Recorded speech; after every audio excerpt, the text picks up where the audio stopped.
ইন্নাল্লাহা লা ইয়ানজুরু ইলা সুওয়ারিকুম ওয়া আমওয়ালিকুম ওয়ালাকিন ইয়ানজুরু ইলা কুলুবিকুম। আল্লাহ নবী বলতেছেন, আমার আল্লাহ পাক রব্বুল আলামিন তোমার চেহারার দিকে তাকাইবে না, তোমার চেহারাটা কত সুন্দর আমার আল্লাহ দেখবে না, তোমার চেহারাটা কত কারুকার্য আল্লাহ তাকাবেন না, দেখবেন না। ওয়া আমওয়ালিকুম, তুমি কয়টা বাড়ির মালিক, কয়টা গাড়ির মালিক, কত সম্পদের মালিক আল্লাহ দেখবে না। ওয়ালাকিন ইয়ানজুরু, তবে আল্লাহ দেখবেন, ওয়ালাকিন ইয়ানজুরু, তবে আল্লাহ দেখবেন ইলা কুলুবিকুম, তোমার অন্তঃকরণটা। বাবা কত সুন্দর বড় কোরবানির গরু কিনে কোরবানি করেন, ঠিক না? কত বড় গরুর কোরবানি করেন, কত বড় কিনেন। আল্লাহ কোরআনে বলতেছে, লা ইয়ানালাল্লাহু লুহুমুহা ওয়ালা দিমাউহা ওয়ালাকিন ইয়ানালুহু তাকওয়া মিনকুম। আল্লাহ কোরআনের ভিতরে বলেন, বান্দা তুমি বিশাল গরু কিনেছো, বিশাল গরু জবাই করেছো, তোমার গরুর রক্ত মাংস কিছুই আমার দরবারে যায় না, তবে আমার কাছে আসে তোমাদের তাকওয়া। বলেন আল্লাহু আকবার। ওয়ালা তামুতুন্না, আর তুমি মৃত্যুবরণ করো, তোমরা মৃত্যুবরণ করিও না, ইল্লা ওয়া আনতুম মুসলিমুন, মুসলমান না হয়ে মৃত্যুবরণ করিও না। কাদেরকে বলছে? হিন্দু, খ্রিস্টান, বৌদ্ধ, ইহুদি। কাদেরকে বলছে? ঈমানদার, যারা ঈমান দাবি করে, ঈমানদারদেরকে আল্লাহ পাক রব্বুল আলামিন সতর্ক করে বললেন, তোমরা আমি আল্লাহকে ভয় করো, আর তোমরা মুসলমান না হয়ে মৃত্যুবরণ করো না। বন্ধু একটু গভীর মনোযোগ, বাবা গভীর মনোযোগ। মুসলমান কি, মুসলমান কেমনে হয়ে মারা যাবেন, মুসলমান কি একটু বোঝার, একটু গবেষণা করেন।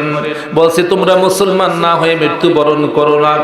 মুসলমান মানি হলো আত্মসমর্পণকারী, মুসলমান মানে হলো আত্মসমর্পণকারী।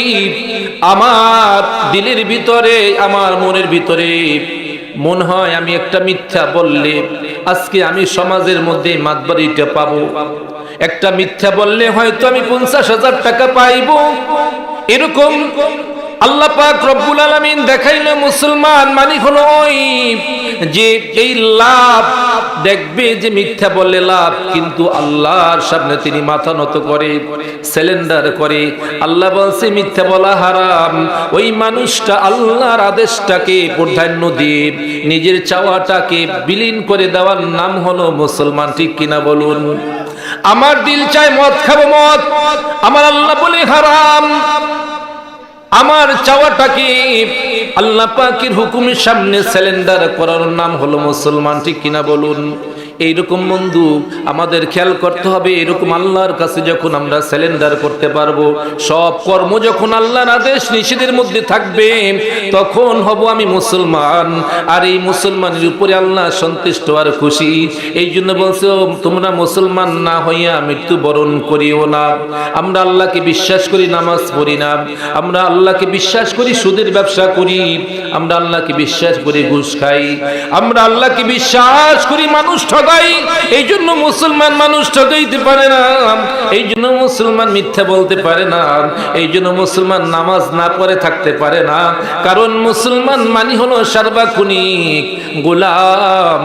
মালিকের সামনে সবসময় মাথা নত করবে না উঁচু করবে? বলেন, মাথা উঁচু করে না গোলাম। আল্লাহ পাক রব্বুল আলামিন, আমরা হলাম গোলাম।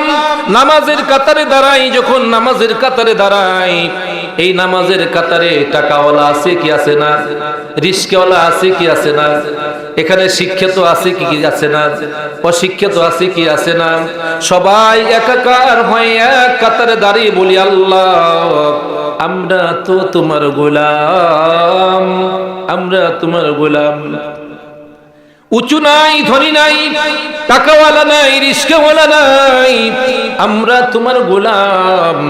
আমাদের বড় পরিচয় হলো তুমি আমাদের মনিব, আর আমরা হলাম তোমার গোলাম, ঠিক কিনা? মসজিদে বলা হয় মুয়াজ্জিন বলে কাতার সোজা করেন, কাতার সোজা করেন। আমি একখানা হাদিস তেলাওয়াত করেছি, বুখারী মুসলিম শরীফের হাদিস। ইমাম সাহেব মুয়াজ্জিন সাহেব বলে কাতা সোজা করতে বলে, কি বলে না? কাতা সোজা করে, কিন্তু ভিতর সোজা করার কথা বলা হয় না, ভিতর।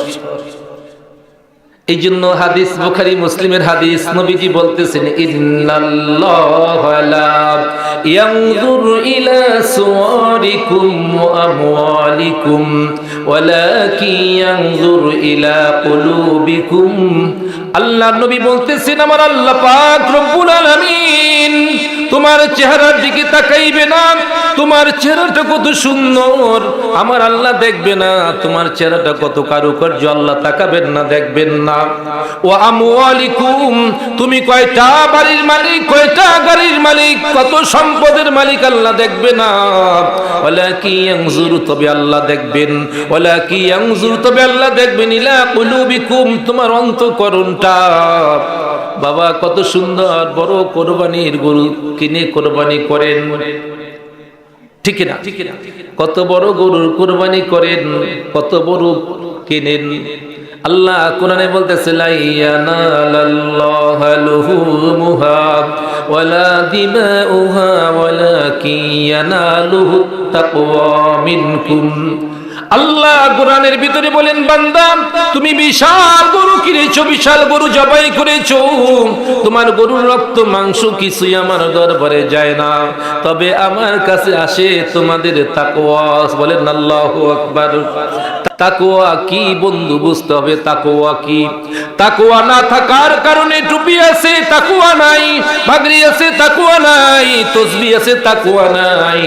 তাকওয়াটা কি মুসলমান, তাকওয়াটা কি একটু বুঝেন।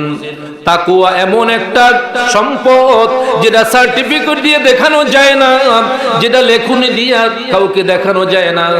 তাকওয়া হলো এমন এক বিষয়, রাস্তা দিয়ে হাঁটতেছেন, 50,000 টাকার ভান্ডিল রাস্তার মধ্যে পড়া আছে, ডানে মানুষ নাই, বামে মানুষ নাই, সামনে মানুষ নাই, পিছনে মানুষ নাই, কোনো মানুষ নাই, টাকাটা দেখার পরও হেঁটে গিয়েছেন। রাস্তা দিয়ে হাঁটতেছেন, গাছে পিপি পাকা, ডানে তাকান, বামে তাকান, সামনে তাকান, পিছনে তাকান, দেখেন কোন লোক আছে কিনা। কারণ লোক যদি দেখে, সমাজের মানুষ যদি দেখে এই গাছ থেকে আমি পিঁপেটা পেরে নিয়ে গেছি, সমাজের কাছে আমি ছোট হব, মানুষ আমাকে খারাপ বলবে, খারাপ মনে করবে। এটা তাকওয়া না। তাকওয়া হলো কোন মানুষ দেখুক আর না দেখুক, কোন মানুষ জানুক আর না জানুক, আমার আল্লাহ দেখে কিনা। যে কোনো পরিবেশের সময়, যে কোনো পরিবেশের ভিতরে ওই তাকওয়ালা মানুষটা সব সময় আল্লাহকে ভয় করে। আজকে সিসি ক্যামেরা কোটিয়াদি বাজারে অনেক দোকান আছে কি নাই? সিসি ওয়ালা ক্যামেরাওয়ালা দোকানে গেলে আমরা সতর্ক সচেতন, ওখানে যদি কিছু ধরি সাথে সাথে সিসি ক্যামেরা এগুলো ক্যাচ করে। ও বন্ধু একটু গবেষণা করলেন না যে আমাদের সাথেও তো আল্লাহর সিসি ক্যামেরা আছে, আছে না নাই? আল্লাহ পাক রব্বুল আলামিন বলতেছেন তোমাদের সাথেও তো আমার কিরামান কাতিবিন সম্মানিত দুজন লেখক আছে, আছে কি নাই? আমি কি কল্পনা করি, আমি কি গবেষণা করি, আমি কি আমল করি, আমি কি বাস্তবায়ন করি, এই কথাগুলো এই সিসি ক্যামেরায় সার্বক্ষণিক আল্লাহ পাক রব্বুল আলামিন সংরক্ষণ করেন, ঠিক কিনা? সম্মানিত কাতিব, সম্মানিত লেখক, এই ফেরেশতারা লিখতে থাকে। দুনিয়ার সিসি ক্যামেরা ভয় করি, দুনিয়ার সিসি ক্যামেরা যেখানে চালু আছে সেখানে আমরা সতর্কতা অবলম্বন করি, কিন্তু আমার আল্লাহ কত বড় আল্লাহ, এত সুন্দর সৃষ্টিকর্তা এমন সুন্দর করে সিসি ক্যামেরা দিয়েছে। আল্লাহ বলতেছে আলিমুল গায়বি ওয়াস শাহাদা, ঠিক কি না? আমার আল্লাহ এত বড় হিকমত ওয়ালা আল্লাহ, আমার আল্লাহ এত বড় কৌশল ওয়ালা আল্লাহ। ও বান্দা তুমি কাল্পনিক ভাবে যেটা কল্পনা করো, পৃথিবীর কোন মানুষকে বলো নাই খাতা কলম দিয়ে লেখো নাই। আল্লাহ বলে বান্দা তুমি কাল্পনিক ভাবে যেটা কল্পনা করো সেই বিষয়টা আমার আল্লাহ জানেন, ঠিক কিনা? বন্ধু, মুসলমান মানে হল আত্মসমর্পণকারী, সর্ব অবস্থায় গোলাম। গোলাম মাথাটা নত করবে। এই নামাজ, আজকে নামাজের মাধ্যমে আমরা কি দেখাই, আমরা কি প্রকাশ করি?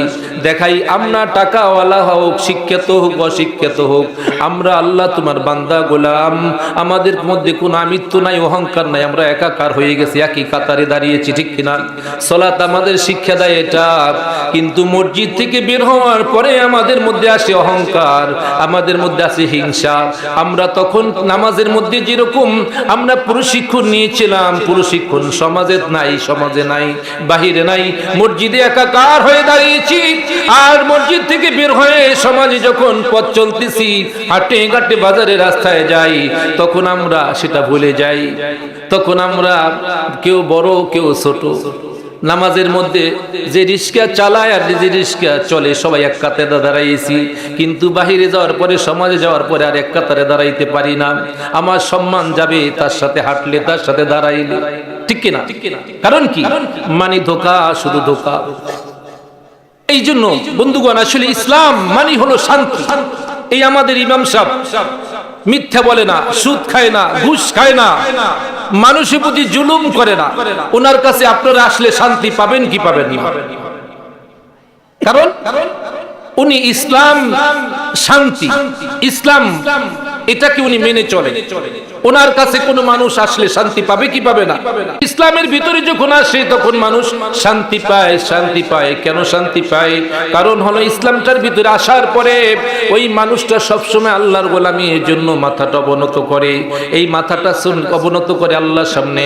কাউকে ভালোবাসে আল্লাহর জন্য, কারোর সাথে দুশ্মনী করে আল্লাহর জন্য, কাউকে ভালোবাসে নবীর জন্য, কারোর সাথে দুশ্মনী করে তাও নবীর জন্য, লাভের জন্য নয়, স্বার্থের জন্য নয়, ক্ষমতার জন্য নয়।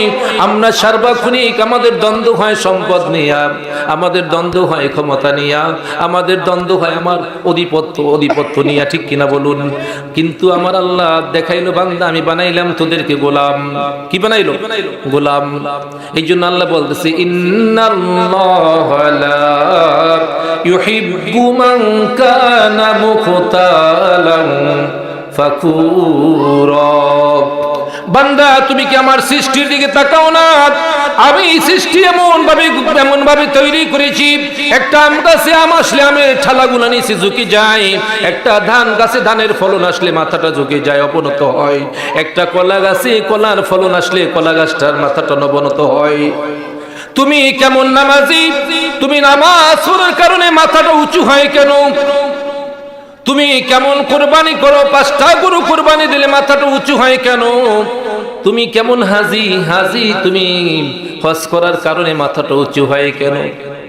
এগুলো তো আমার গোলামি, এগুলো তো আমার বড় বড় গোলামি। এই গোলামি যখন আসবে ফলদার গাছের মতো তোমার মাথাটাও তো অবনত হওয়ার কথা ছিল, কিন্তু আমাদের ইবাদত দ্বারা আমাদের মাথা নত হয় না। বন্ধু, বুঝতে হবে, যেই নামাজ মাথাটা অবনত করায় না, যেই হাজির হজ মাথাটা অবনত করায় না, যেই বক্তার বক্তব্য তার নিজের মাথাটা অবনত করে না, সেটা যদি শয়তানের মতো বড় করে, শয়তানের মতো মাথাটা উঁচু করে, এই জন্য ফকরকারী হয়। আল্লাহ বলতেছেন, ইন্নাল্লাহা লা ইউহিব্বু মান কানা মুখতালান ফাকুরা। আমার আল্লাহ বলে ফকরকারী, আমিত্বকারীকে আমি আল্লাহ পছন্দ করি না, ভালোবাসি না। যেই ইবাদত তোমাকে অহংকারী বানায়, যেই ইলম তোমাকে অহংকারী বানায়, যেই গোলামি তোমাকে অহংকারী বানায়, সেটা তো গোলামি না, সেটা হয় বিষ, ধ্বংসের জন্য এটাই যথেষ্ট হয়ে যায় রে বন্ধু। নিয়ামতের যখন শুকরিয়া আদায় করবে, লাইন শাকারতুম, আল্লাহ কোরআনে সুন্দরভাবে ঘোষণা করেছেন, যখন নিয়ামতের শুকরিয়া আদায় করবে আমি আল্লাহ পাক রব্বুল আলামিন তোমাদের নিয়ামত বাড়িয়ে দেব। এই জন্য আজকে আব্দুল মান্নান সাহেব কাঞ্চন মিম্বার তারা ভাইদের সমন্বয়, ওনার বাবার এই এলাকার যত মুরব্বিন ইকরাম কবরবাসী হয়েছে তাদের স্মরণে, তাদের ক্ষমার নাজাতের জন্য এই সুন্দর ওলামায়ে কেরাম আসছেন, এটা একটা জান্নাতি পরিবেশ, ঠিক কিনা? এখানে আসার পর আপনাদের মদের কথা মনে পড়ছে, আল্লাহর কথা মনে পড়ছে, ঠিক কিনা? নবীজির কথা মনে পড়ছে। এই জন্য এই বেহেশতের বাগান এটা বন্ধু। এই জন্য দেখেন আপনারা এখনো রাস্তায় ঘোরেন, কত দূর থেকে কত জায়গা থেকে ওলামায়ে কেরাম আসছেন। আজকে যদি একটু বসি, এমনও তো হতে পারে এই একটা কথা আমাকে আল্লাহ পাক আমার জীবনের হেদায়েতের রাস্তাটা প্রশস্ত করে দিতে পারে, ঠিক কিনা? আমরা এই জন্য সকলেই দোয়া করব, আল্লাহ পাক যেন আজকে আব্দুল মান্নান সাহেব, কাঞ্চন সাহেব, ওনাদের ভাই ব্রাদার, ওনারা যারা আজকে ওনার বাবার এই সুন্দর, আমি মনে করি তারা বাবার নেককার সন্তান, যারা বাবাকে স্মরণ করে, ওলামায়ে কেরামদেরকে আহ্বান করে, বাবার জন্য দোয়ার ইন্তজাম করে। আমি মনে করি এমন সন্তানই ওলাদুন সালিহ, ঠিক কিনা হুজুর? ওলাদুন সালিহ, নেককার, এটাই সদকাতুল জারিয়া। আল্লাহ পাক রব্বুল আলামিন এই বাৎসরিক প্রোগ্রামকে, এই দোয়া মাহফিলকে আল্লাহ পাক যেন আমাদের সকলের কল্যাণ আর নাজাতের জন্য কবুল করেন, বলে আমিন।